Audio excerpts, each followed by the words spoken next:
the RAM crisis is not solved just yet, but the cracks are really starting to show, which is great for the Steam machine. After that, let's talk about this awesome new way to organize your non-Steam games. And finally, April is a big month for games, and a lot of them look like they should run on the Steam Deck, so I'm going to give you some wish list recommendations. How's it going, everyone? As always, my name is Jimmy Champagne. This is Deck Ready, my channel all about Steam hardware. Back in the basement. Hope you're having a great week playing a ton of video games. I also hope you get some outside time. Go on a walk, play Frisbee, maybe pick up pickleball. It's too nice if you live in a cold state like Michigan or Ohio or Indiana or New York or any of these states that had really cold winters. It's warming up. I couldn't be happier. It's good to get that vitamin D, that fresh air. It improves your life. Just take my advice on that. And as usual, let me know what you're playing down in the comments below. But let's get into the first news story here and talk about RAM. So the RAM crisis, not going to go through the entire history. We all know what's going on. It's too expensive, and that sucks because we have the Steam machine coming out and the Steam frame and the Steam controller, and they don't know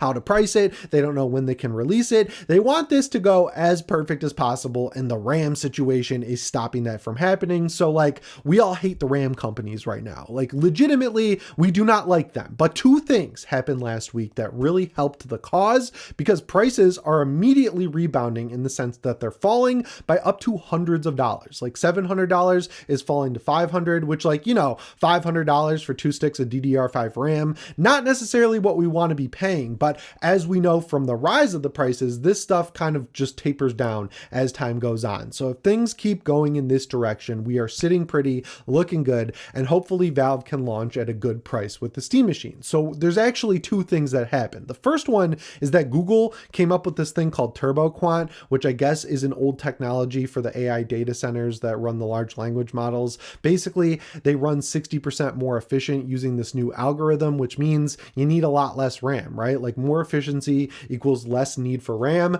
So that caused the prices to fall a little bit. And then the second thing is OpenAI, who I know everyone loves, right? Like, everyone loves ChatGPT. Everyone loves Sam Altman. He's the hero of our ages. And for the people on this channel who seemingly can't detect sarcasm, none of that is true. A lot of people don't like OpenAI for what they've done to the gaming industry and just like the world at large at this point. So like, yeah, OpenAI, I guess a little while ago, committed to buy 40% of all of the RAM that is going to be produced in 2026. So all of the three big companies, bam, 40% of the RAM was going to OpenAI. But I guess it was just a letter of intent. Like, they were like, we would potentially like to buy 40% of the RAM you produce. They got excited. They diverted 40% of their supply to be sold to OpenAI. Then when push came to shove, when the chickens came home to roost and OpenAI had to front the money, they didn't have it. They were like, we can't afford to buy all that right now. And that, in combination with the TurboQuant situation, caused the RAM prices to finally start falling after like 6 months, which is really, really good. So you guys know I'm a realist here on this channel. I like to keep things optimistic when I can, but I'm going to point out when we shouldn't get too excited. And we shouldn't get too excited, but this is something worth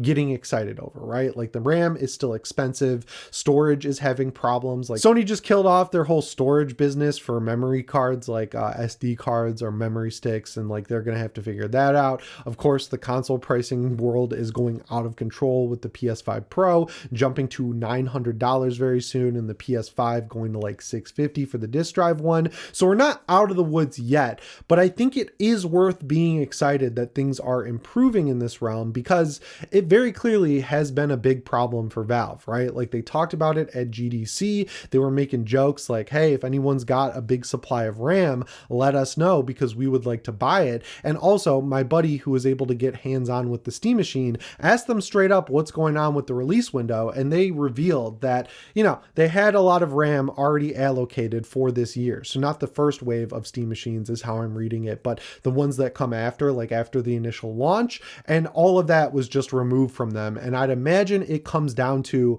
this whole situation surrounding OpenAI trying to buy 40% of it, and then you've got to compete with other companies like Microsoft, Sony, and Nintendo. So it's a lot to handle for a company that is relatively small. Not small, relatively small. Everyone gets mad when I say Valve is small. Relative to Nintendo, Sony, and Microsoft, they are small. So when all of these companies come to the table and try to buy RAM, Valve simply has less leverage than those other ones, because relative to them, they're smaller. And when they're coming to the table, they're like, hey, we were making the Steam machine. How many of these do you expect to sell?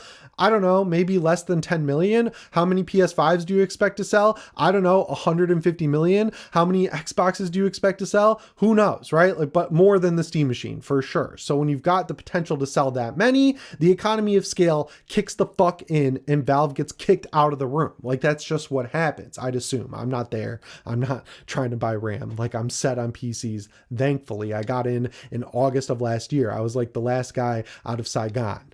So doing my best to read this situation objectively, and like, I really want the Steam machine to come out and be a good price and grow the ecosystem and blah, blah, blah. Keep that in mind. I think, we have reason to be optimistic here. Could the prices go up? Yes. Will they go up? Maybe. But could they also go down? Yes. Will they go down? I'm going to say yes, because we've already seen it happen. The proof is there. This is no longer theoretical. How long will it take for them to get back to where they were?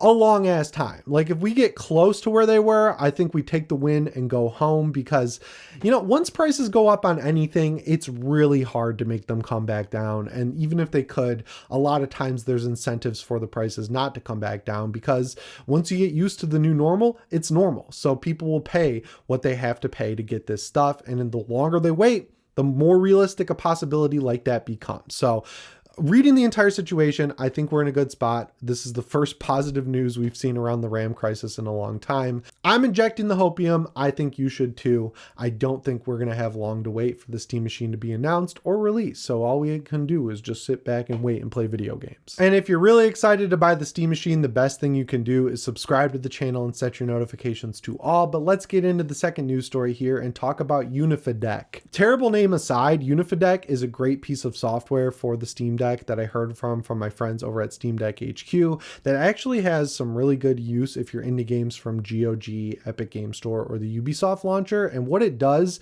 is give you a way to access those games outside of the apps that they belong in game mode on the Steam Deck. So it really works like a folder, right? Like, you open it up, it has a very similar layout to the game mode layout on the Steam Deck, where you see all the nice box art for the games. You can automatically download DLC for all those games. It installs them, it gets them all ready to go, and you can just launch them directly from game mode on Steam, which is a great service, because nothing is worse than having to have a bunch of different launchers on PC. We all hate that. We've hated it ever since EA took all their games off Steam and made EA Play. Ubisoft made Ubiplay. I mean, they've had like 400 names for their garbage app.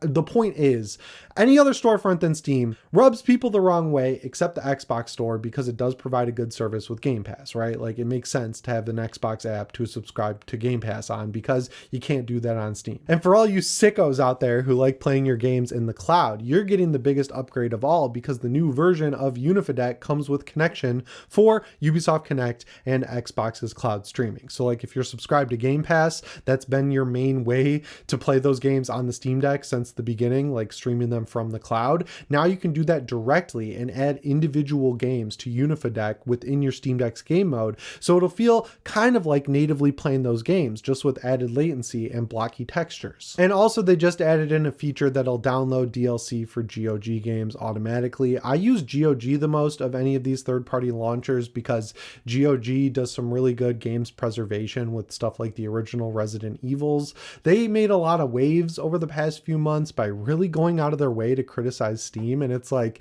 you have something good with GOG, right? Like, people see you as the source for these abandonware PC games, and like generally enjoy the fact that you put effort into rehabbing them and making sure they run well on modern hardware.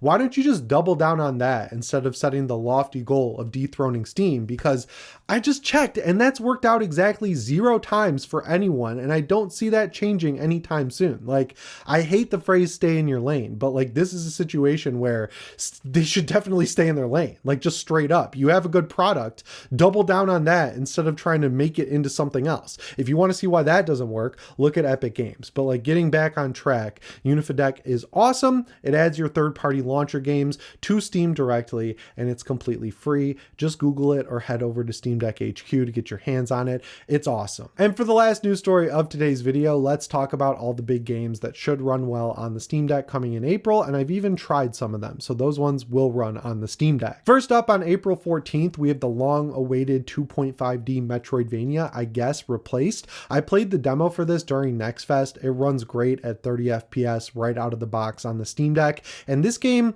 is really carried by two things: its combat and its art style. They put in a lot of extra work in the demo to make sure there was combat in the early areas of the game. But if you've played an Arkham game, it feels like Batman Arkham Asylum for PS Vita and 3DS, where they just made a 2.5D Metroidvania one. The combat is pretty much identical to Arkham, but they have this cool new twist on it where you build up a little picture of a gun as a bar in the bottom left corner. And when you fill that up, you can just straight up shoot a guy and kill him and just take him out of the fight entirely. The story setup is like an AI takes over your body in the future, and it's in this like dilapidated 80s far future version of America. The art, like I mentioned, is amazing. The music is amazing. And I think this game is going to make a lot of waves in the indie scene, because ever since it showed up at an Xbox showcase, maybe like 5 years ago, people have been still talking about it, still thinking about it. And the demo was really popular during Next Fest. And this is one of those games that I hope shows up on the Steam Deck website as like, this game is great on Steam Deck, because